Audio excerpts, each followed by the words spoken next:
এই শাল বাগানের ভিতরে দেন কতটি হাতির ঝাঁক। আমার পাশেও কিন্তু গাড়ি আছে একটা, আর ওইদিকে ওই সাইডে একটা গাড়ি আছে। দেন কি অবস্থা, এখন না যাই হারতাছি নাই করে হারতেছি মোটামুটি। তো যাই হোক বন্ধুরা, দেখেন এরকম করে কেউ যদি শাল বাগানের ভিতর দিয়ে যান বা জঙ্গলের ভিতর দিয়ে যান, তো একটু দেখে শুনে যাইন। এই দেখেন এদিকেও বাগান, পুরা শালের বাগান, জঙ্গল, ওদিকে কিন্তু একদম খালি জঙ্গল আর জঙ্গল।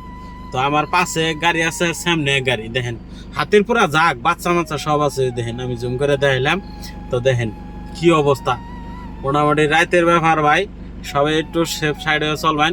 তো ভিডিওটি যে যেখান থেকে দেখতেছেন প্লিজ বন্ধুরা আপনারা একটু লাইক কমেন্ট করে দিন, আর অন্য অন্য ড্রাইভারকে দেখার জন্য সুযোগ করে দিন, কারণ ড্রাইভার মানুষ তো সব মানে রাত বিরাত কেরা কোনে থাকে কোন জানা। তো এই দেখেন, তো হানা বড় ওই জন্য খারাইলো, ওই যে একটা তো মেন রাস্তায়